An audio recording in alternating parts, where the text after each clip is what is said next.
This is at the crux of my why. Because when I think about the reason that I got into this race, I know there were two things that saved me. One was a mom who just wouldn't quit, and the other was an education that truly showed me that the world was bigger than what was just directly in front of me. And throughout my career, I really focused my career on breaking down barriers to education for low income and first generation students, and helping students to get the skills that they need to secure great paying jobs in the workforce and allow them to create pathways for work, wages, and wealth, which really is the North Star for our campaign. And I'm thankful for the fact that we received the endorsement of MSCA, received the endorsement of the teachers.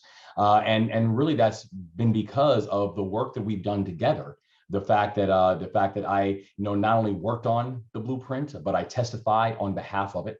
And worked with countless legislators in the Maryland General Assembly to make sure that we could put that in place.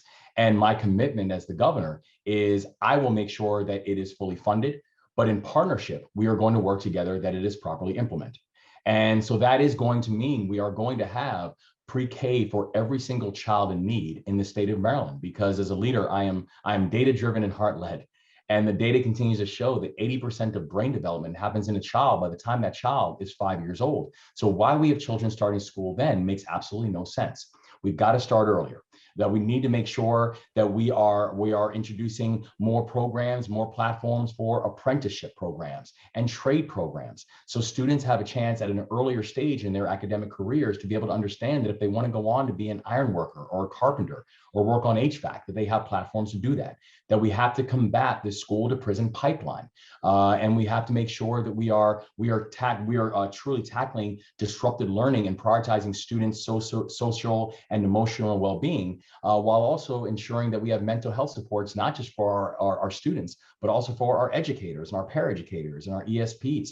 And we have a unique opportunity to get that done now because we have new funding that is in place. In addition to the fact that we have numbers of a $6 billion structural surplus in the state of Maryland, we have billions of dollars that are coming from the federal government that are earmarked, 1.9 billion earmarked towards education. And so this gives us a unique opportunity to be able to ensure that we have proper funding in the out years, ensure that we can do the things like 21st century schools, and also invest in community schools, which I did when I was CEO of one of the country's largest poverty fighting organizations. We invested in 74 community schools because it's not just about curriculum. If we're not also addressing things like dental care and eye care, and the high propensity of students who are going to school with asthma, we're going to keep missing the point. And so you will see that education is a core function of the work that we are looking to do, the work we're looking to get done over the next decade.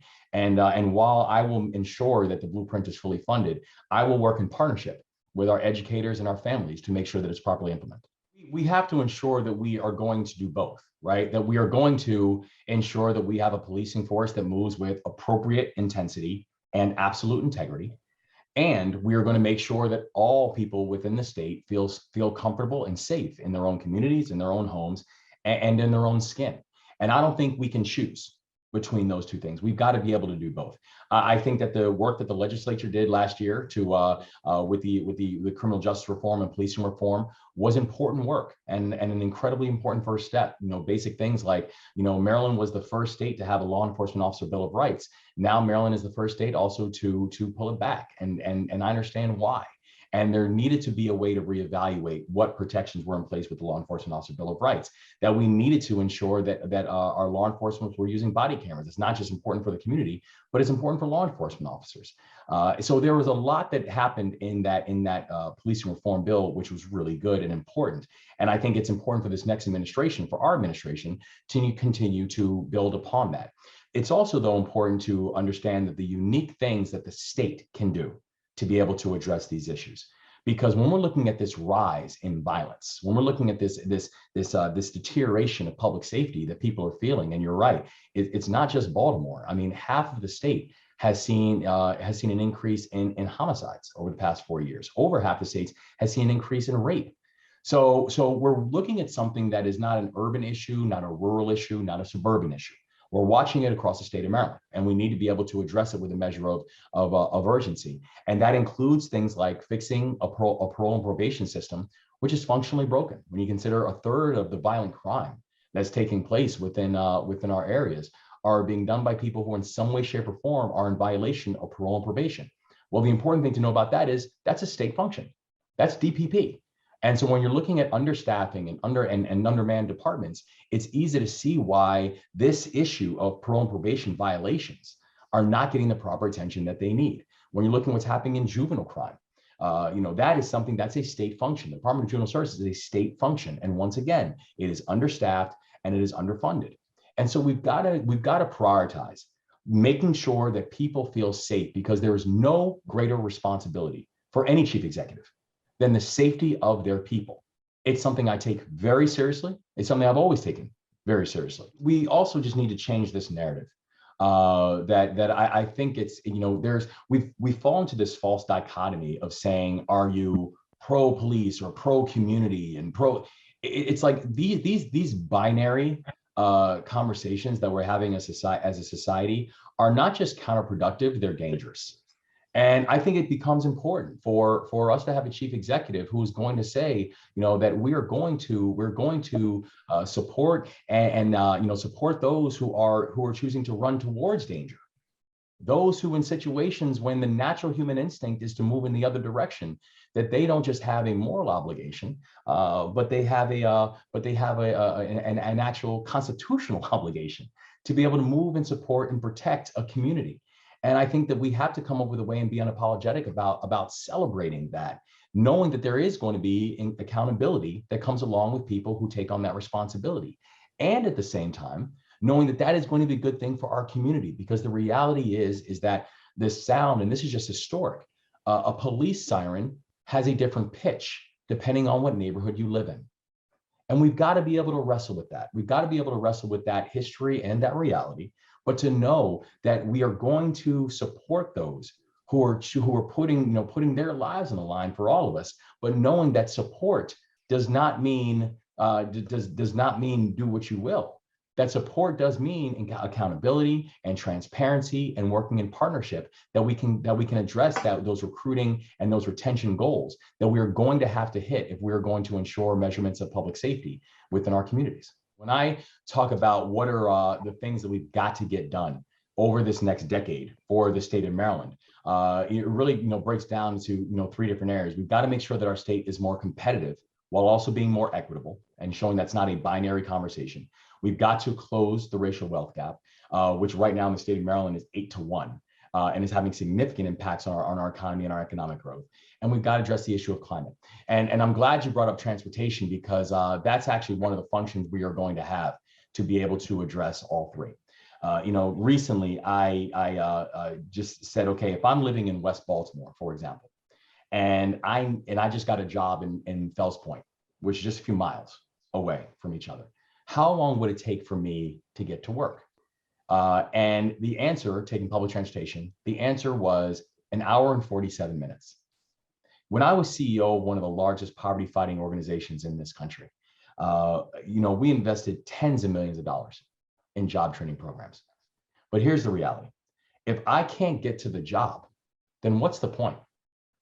We have this incredibly whack-a-mole approach in the way that we have addressed transportation within our state, where we have a bunch of empty tunnels down in the DC suburbs called the Purple Line. And we have a bunch of dreams deferred up in the Baltimore region called the Red Line. We've got to do more to invest in public transportation and public transportation assets, and do it in a way that is equitable and do it in a way that is fair. And I'm proud of the fact that I'm running my running mate, Delegate Aruna Miller, who is a seasoned and a deeply respected legislator out of Montgomery County, and also a transportation and a civil engineer by training. That we are going to be moving not just swiftly, but in partnership to ensure that all of our transportation assets, and whether you're talking about 270 and Chesapeake or the Chesapeake Bay expansion or mass transit, that there's three different lenses that we are going to look at every single transportation project. One is through the lens of equity, and that is both who is building it and who can benefit from it. And I think even if you're looking at certain things like the reason that I've said publicly and repeatedly, the issue that I have, for example, with hot lanes is the fact that there has not been an equity conversation either on who is building it or who can benefit from it. And so that immediately puts up a major red flag for me. The second thing is the environmental concerns. We know that around 40% of all greenhouse gas emissions is coming from cars, from transportation. And so we've got to make sure that over this next decade, we're going to reduce this reliance that we have on greenhouse gas emitting vehicles, that we've got to invest in electrifying the grid, that a promise that I have is by the end of my second term, every single state vehicle will be an electric vehicle. And we're going to invest in transportation assets like green buses and solar buses that can move people around in a way that's going to be better and better for the environment. And then the third lens that we're going to make all these decisions on is going to be community involvement and community voice. I'm a big believer in this idea that the people who are closest to the challenge are the ones who are closest to the solutions. They're just hardly ever at the table. And if you look at some of the challenges that happen with 270, and both about the fact that all the treasurer was asking for was an environmental impact study. That's all she was asking for, and didn't get it because both the governor and the comptroller decided to move forward without that. And also these decisions that were happening, particularly when you're looking at the structure for the PPP, that it's being done without community voice. And so these are things that we have to ensure that when we're looking at all transportation assets, whether it's roads and bridges, or whether it's mass transit, that those three elements, equity, the environment, and community involvement and community voice, are going to be prerequisites for anything that will move in our administration.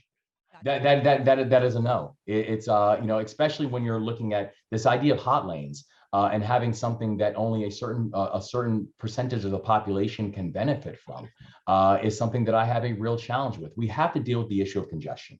Well, and I understand this, this idea that people are sitting there and frankly hurting the environment while they're just sitting there waiting in traffic to move around. We have to address that. But if there are other ways to be able to address it, looking at the current footprint. And that's everything from how we're talking about reversible lanes to the uses of shoulders. There's a lot that we can think through on this that frankly, the process that we've gone through to get this done has not been sufficient, nor has it been thoughtful. I'm incredibly proud of the fact that if you look at Bridge to You, that we built a small but successful small business that was supporting first generation students, helping them to make it to and through college.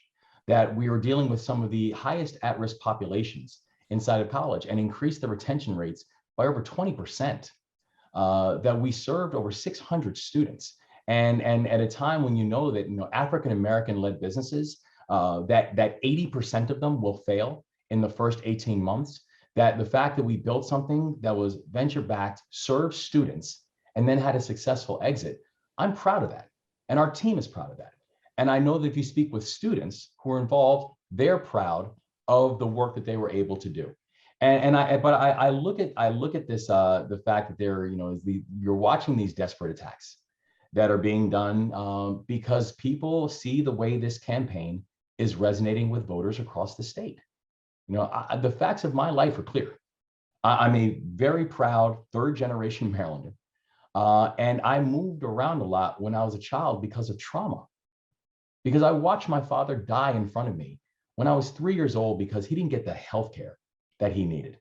And I watched my mother, who was an immigrant, who was thrust into single motherhood and didn't get her first job that gave her benefits after my father died until I was 14 years old. And that job was in Baltimore at the Annie E. Casey Foundation. And that was when I fell in love with Baltimore and built a community here. And 25 years later, this is now the community where my wife and I are raising our children here in Baltimore City. And so I think this does go back to this idea of why I believe that that we are uniquely ready and qualified to lead. We are the only ticket, myself and my running mate are the only ticket in this field that is actually led in the executive branch, the legislative branch, the private sector, the nonprofit sector, and in the military. That the energy that our campaign is building, the fact that we've received the support from everyone from the firefighters and local firefighters in Baltimore to the teachers, to having more endorsements by members of the Maryland General Assembly than anyone else, that we've received the endorsement of Steny Hoyer. And the reason that people are backing our campaign is not just because they believe in our vision and our values, and they know that we're going to work in partnership. in order to achieve those vision and values, working across sectors, the private sector, the nonprofit sector, with the community. But also, they know we're uniquely capable of winning. That we know Gotcha. a lot of these attacks are also coming from people who know that the playbook on defending or on defeating some of the other people in this race is clear. And we're excited that the campaign and the momentum that we have within our campaign is also going to lead us to being successful, not just in a primary, but also successful in a general. I would correct you, and and here's the thing I think to remember: in the hundreds of interviews that I have given, when people on occasion have gotten anything about my bio incorrect, that I have corrected people on multiple occasions. I'm incredibly proud of my decorated combat service. I volunteered to lead soldiers in combat with the elite 82nd Airborne Division. And I served honorably in combat in an elite unit. I have no reason to exaggerate, my military experience. I have no reason to exaggerate the fact that I was the first African-American Rhodes Scholar in the history of Johns Hopkins University. I have no reason to exaggerate the fact that I led one of the largest poverty-fighting organizations in this country, where just in my time as CEO, we allocated north of $650 million and worked with over 1,600 organizations. And I know that that our opponents, they are trying to portray my politeness in live interviews as somehow being disingenuous or exaggerations. The thing that I know is this: while that is not true, and frankly, again, these are desperate attacks, I also know that in the military we were taught something that has not, and it was an important mantra that I've taken seriously, and that mantra was this: leave nobody behind. Ever. And that's what this campaign is about. That's why I'm running. And I'm going to make that the mission for the state of Maryland. We are going to be a state that is not going to leave anybody behind, and I'm not going to let desperate attacks distract me from that. Thank you very much. I appreciate your time here. I really have taken you right up